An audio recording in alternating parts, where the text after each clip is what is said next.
Donald Trump is no longer even pretending that he doesn't want to be a dictator here in the United States.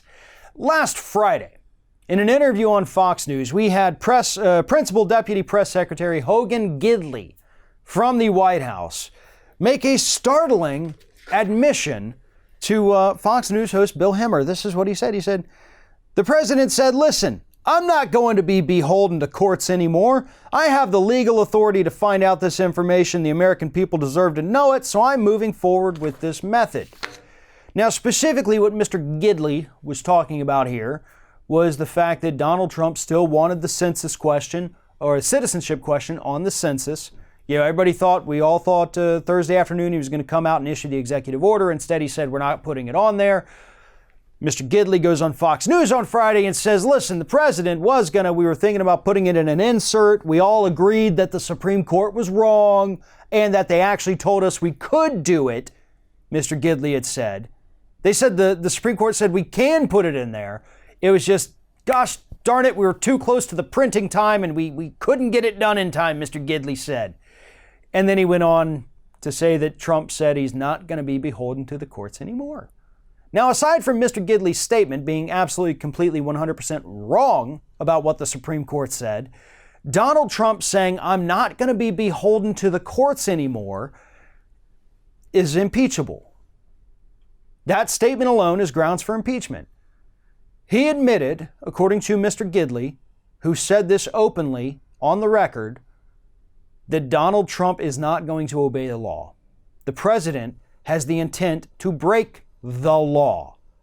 The president has no respect for the checks and balances, therefore no respect for the Constitution, and therefore should not be in office. Statements like this drive me insane, not because it's a new revelation. We knew this. We knew this about this maniac.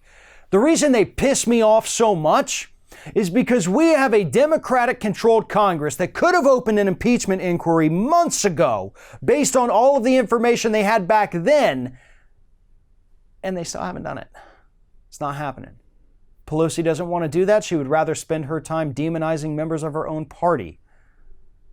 And while she does that, not only is Trump piggybacking on it, making those horrible comments on Twitter, but now he's out there saying, I'm not going to pay attention to the courts. I'm going to ignore their rulings. I'm going to do whatever the hell I want because, quote, I have the authority to do it.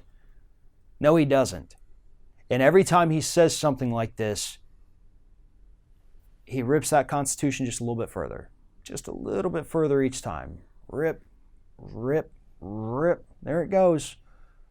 All the while, these Democrats in Congress who actually call the shots are sitting there tweeting saying, oh, this is awful, the president shouldn't do this. If only there was something I could do about it. There is. There's plenty you can do about it. There's plenty that could have been done months ago, but you sat around thinking, you know what, I bet I can make a deal with this guy. I'm going to cave into a couple of his demands. I'm going to continue to ignore the fact that the American public is growing increasingly disgusted by this man, and the majority of them are now starting to think that, you know what, maybe he did actually commit a crime. I'm going to ignore all that because what? That's the kicker.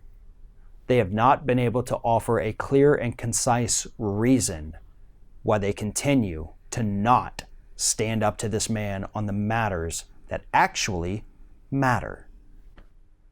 Thanks for watching, everybody. And don't forget, if you like what you see here, like, comment, share, and subscribe to our channel. And now you can also become a member of Ring of Fire and get exclusive early access to certain Ring of Fire videos all throughout the week. Just click on the little join button right below the video.